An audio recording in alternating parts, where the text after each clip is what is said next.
going to be a very somber edition of GMT Sports Talk. This is premature for when we wanted to have this discussion, but Yankees recap of the season. This weekend, it ended. I'm Julian Gallardi. I'm Bobby Thompson. And it's another edition of GMT Sports Talk, but the first drop is what had to happen. We had to just explain, set the tone for everyone. Yankee fans, it's rough. All the other fans probably laughing. Go ahead, have your fun. But your teams didn't make it unless you're an Astros and Nationals fan. So you could also shut the fuck up. I'm just not in the mood, honestly. But Astro fans are fake fans anyway. Like, I know someone that lived in Texas in a while, and she literally told me that they're such front runners and they used to be Rangers fans. You're talking about D, aren't you? No, someone really? else. But no, but they're all about football in Texas, which is very true. Football's a religion down there, brother. Yeah, she was saying like how it's Fridays all football, this and that, and baseball. They just like the team when they're doing well. But regardless, they beat us. I'm not going to be salty about it. Just finds it funny. But Altuve hits the walk-off that's been heard around the world for the past 2 days now. Still can't get that disgusting image out of my head, no matter how hard I try to. Chapman hangs a slider. He walks Springer with 2 outs after DJ LeMahieu hits the biggest home run I've seen in the last 10 years for the Yankees, probably. And it's all for nothing. Yeah, it's very unfortunate. That game, we were down early. We battled back in the ninth. You know, DJ LeMahieu doing exactly what he did all year. Put the team on his back and hit that home run to tie it up. You think you get Chapman coming in. You get a bit confident when the flamethrower comes in. He walks Springer, and he has a chance to pitch around Altuve, yes, who's arguably one of the best hitters in baseball. Best on the team. To get to Maldonado, is that his name? No, it was Marisnik. I'm sorry, excuse me. Marisnik. He was a scrub who came in to play defense for Michael Brantley, basically. That's the bottom line. Oh, speaking of Michael Brantley, that double play, that diving catch he had in left field to throw out Judge also at first, the double play, it's still in my mind. And it pisses me off. Josh Reddick played for Brett Gardner, too. All this stuff, it just seems like it wasn't meant to be for the Yankees on Saturday. Every break went the Astros' way. Also, the umpire was fucking horrible. The calls are all over the place. And it was for both teams at times, but I feel like the Yankees got it worse. I can't forget that Brett Gardner play was like a foot outside. He gets run up on. Absolutely ridiculous. Everyone jokes about how Gardner always complains, but that was really bad. Yes, it was. It was very bad. The officiating of baseball and umpires has been horrendous. Yeah, robot umps 2020. It's starting to gain some momentum, I think. Yeah, it's really upsetting. You know, I agree with you, Jules. This postseason, you know, we blew through the Twins. We win Game 1 ALCS against Houston in Houston, and we fall. Then the walk off. We lost 2 games because of walk off home runs. It's unacceptable. I mean, it's unfortunate. There's nothing much we could do. But I feel, in my opinion, that definitely we should have pitched around Altuve. Like, come on. And then you get Chapman smiling and laughing. I understand. I know he's not laughing at the fact. I think he was just shocked. I think you're right, brother. I'm not going too crazy about that. At first, I was like, what the fuck? But then I was just like, it's just a bad reaction. Like, he's like, shit, I really just did that.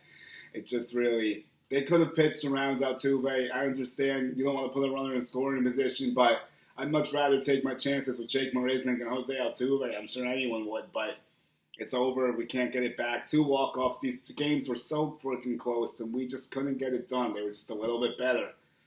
Better starting pitching, although our ERA was actually better than theirs, too. That's the crazy thing about this. Yeah, it was. We really, you know what? Everyone was saying, you know, we're going to get killed because of the pitching, how good their pitching is. I'm going to tell you what, we played them tremendously. We really did. And you know what? This whole series, we battled to every inning. Bro, they scored 22 runs in 6 games. That was it. Yeah, it wasn't really that crazy. No. I got to say something, though, Jules. I think you could agree with me. I'm very disappointed in some players that we have. Oh, we'll get to that, yeah. Edwin Encarnacion is one of them. Bro, we lost the series 22-21. That was the difference, basically. One run. Yeah, it's a little lopsided because we beat them 7-0. All the other games are so close. We lose 3-2. We lose 4-1.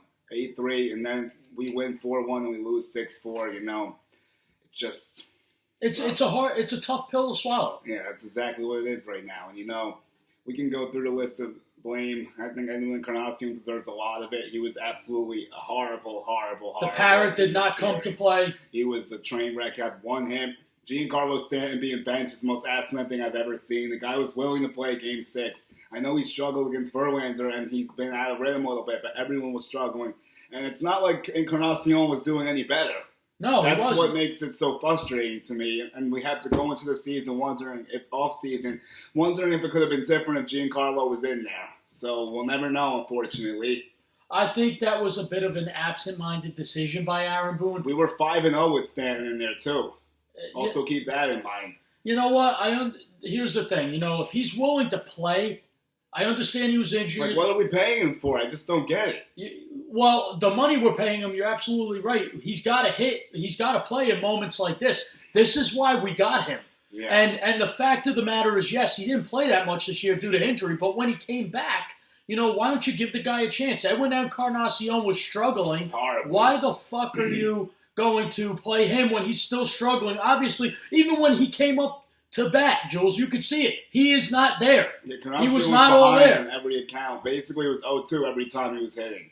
He walked once and had a double. It was just absolutely horrifying to watch him bat. He was lost at the plate. Also, Gary Sanchez was horrendous offensively and defensively. He had his lapses as well. Gary was a big letdown, although he had the RBI and the home run, but still just not enough. Didi Gregorius, I don't know what his future holds, and we're going to get to some of that stuff too, but, you know, he's just swinging at the first pitch and bails the pitchers out, right? Time after time. Shitty ass chopper to the. Go ahead. No. I'm sorry. You go ahead. Shitty ass chopper to the pitcher with the bases loaded. Infield pop-ups in the outfield. He has no plate discipline. He barely ever walks. His average is horrible. I mean, he has his big moments, and he had a huge homer, which is probably right there with the DJ LeMahieu was the best playoff moment for the Yankees, that grand slam in Game 2. Can't believe I was actually by that section still. It's unbelievable. And the Aaron Hicks home run were my favorite things. And Big Maple buckling down and Tanaka's performance in Game 1. Those are some of the things that will make me happy about this postseason. Gleyber Torres was tremendous. DJ was tremendous. Aaron Judge was very good defensively, but I wanted to see more offensively. I'm sure you agree. He left a little bit to be desired on offense. Absolutely, yeah. We all want to see him succeed at the plate. He made up for it with his defensive play, and I'll say this: I'm going to sound like a homer, but this is the truth. He's one of the best right fielders in baseball. He really is. That's not a homer fact. That's a fact. He is one of the best right fielders in baseball. But you know what? He didn't hit the long ball. What do we all come What's to he say? Here for? Yeah. We want to see him hit the long ball. That's what we want to say. Well, he doesn't make that much money yet, but that is what he's getting paid for. Oh, he will. Yeah, that'll happen soon. But here's the thing. I agree with you, Jules, about DD. You can't bail pitchers out. I'm not a fan of swinging at the first pitch. I don't care how good the pitch is. You absolutely agree that you bail the pitchers out. And you know who did this a lot too, Jules? Who? Gleyber does that a lot, I've noticed. Yeah, his he does. discipline could also be better, but it's not as bad as Didi's. Absolutely not. No. Yeah, Judge only have one homer in the series. It's unacceptable. He has to do better than that. He also struck out 10 times at just 240. We expect better from Aaron Judge in the big moments, but he was also injured. You know, this season, we had so many injury problems. Michael Kay made a great point on the way home. I'm going to piggyback off this. It was tough to expect everyone to play so well, and they were all coming off injuries. Stanton barely played all season. Encarnacion was out the last month of the season. Aaron Hicks did a fucking fantastic job since he didn't even play since August, and looks like he barely missed a beat. Had that huge home run off Justin Verlander that set the tone for Game 5. Gary Sanchez also was very injured as well. I mean, we were playing bangs-up guys, and they just couldn't get their timing and rhythm back. Their at-bats just were horrible. Yeah, all three of them had horrendous at-bats. It was really tough to watch, too. And you know what? Here's the thing, too. Julian and I were at Game 4. We went to Game 4. We were excited for it all day, right, Jules? All we thought about was that. We were there with our friend Ryan Levis. Shout out to you. You know what? Watching it really is. Gary Sanchez struggled. We talked about this during the game. Struggled. Didi, I don't know what happened with him. Gleyber Torres is the best player on the Yankees. Don't at me. It's a fact. Him or DJ. Yep. DJ LeMahieu. Or And I'm Judge going to say when he this. plays up to it. Those are the top. I'm going to say this right now. Yankees priorities for the offseason. Number one, give that kid a fat extension, please. Yeah, that would be. Do not let this kid walk. 2 years, $24 million. We signed him to. He deserves a hefty pay raise. Yeah. He could play anywhere for you in the infield, anywhere you need him to play. I know he did the whole infield this year except shortstop. I don't think he played, but he could if he had to, I'm sure. But you know what? You're right. It's just a tough way to end the season. It is, yeah. I want to. Paxton pitched his heart out in Game 5. Tanaka and Paxton were the only consistent starters. That's a problem as well. Severino was only giving 4 innings, and you hit the nail on the head.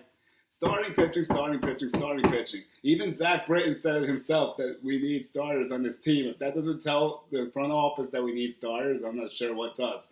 A bullpen guy is telling you that we need to get starting pitching. The bullpen, he admitted it. He said that they were worn out. It was just so overused. It was too much. And then the rain out really messed everything up because we had to go 3 straight days, which was unprecedented when you're traveling. You're supposed to get the day, but they got rained out Wednesday, so everything got jumbled together. And we had to use an opener, and Severino pitched, 4 innings against Cole, or 5? Yeah. So I think it was 5, if I'm not mistaken. Did he? Oh, yeah, okay. Well, same thing. I mean, honestly, I think it was actually 4 1/3, but it's same shit. It doesn't matter. We get the point with this. We need to turn the page. Congratulate the Houston Astros, okay? I'll do that. Altuve, ALCS MVP, just hit the cover off the ball like he always does. Hit 348 in the series. Had a double, 2 homers, 3 RBIs. So he got it done.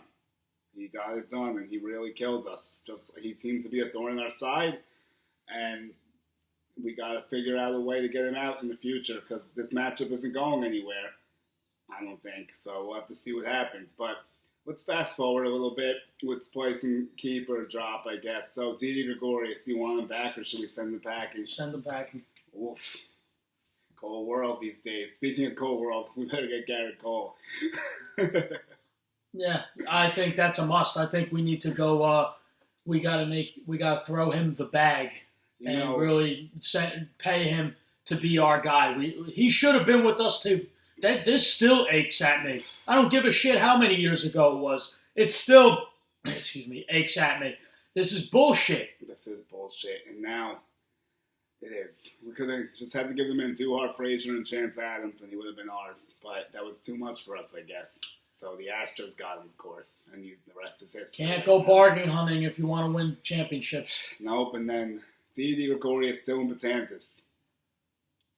I thought you asked me Didi already. No, we said Didi's gone. Yeah, Betances? Yeah. Ooh, you know what? He was so injured this year. He's so inconsistent, but when he's on, he's really on, dude. It's really tough because we don't know what's going on with Chapman. If he's going to opt out, if we're going to even want to bring him back. You know what I'm going to say?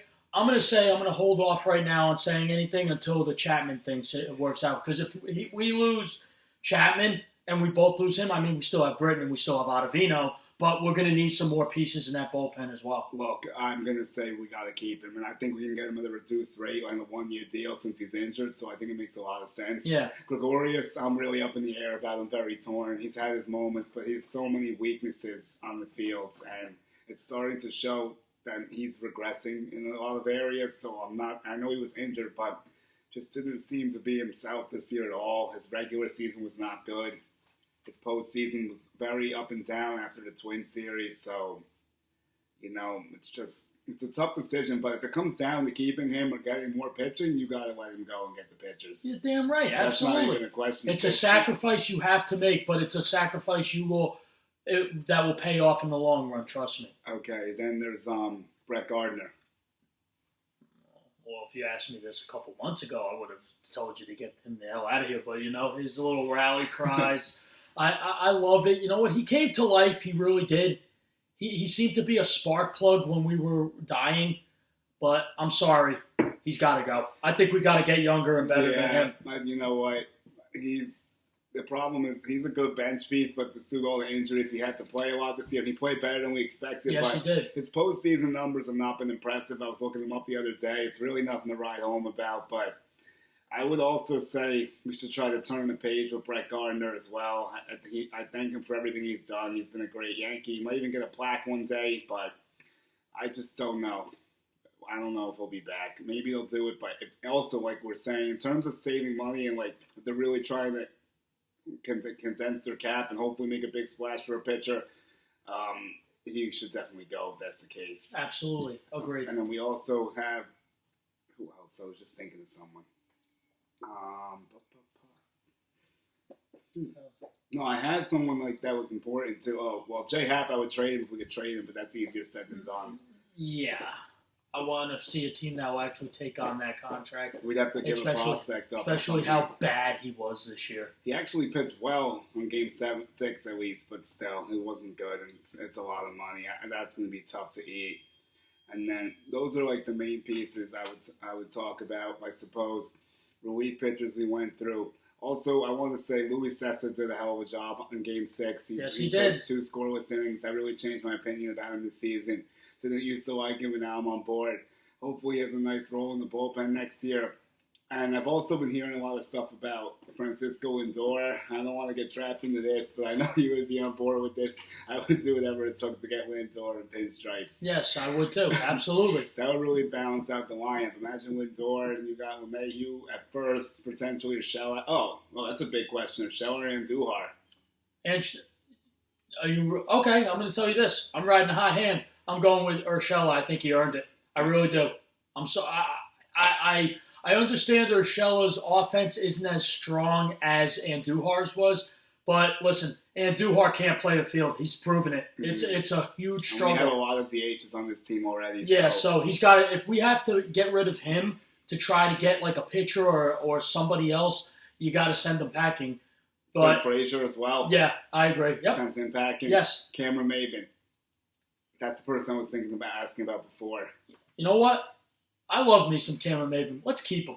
Keep him for a good bench piece. I would like to keep him also. He makes plays. Yeah. And he's fast. Also, starting pitchers on the market that we can look at. These are the best 4, most likely. Strasburg, number 2. I would sign him in a minute if we were able to. But he's a free agent? There's the problem, though. What's the problem? He's a Scott Boras client. No. So that's going to be a pain in everyone's, you know what. Scott Boras is, oh my God, that guy is just crazy. He really knows how to.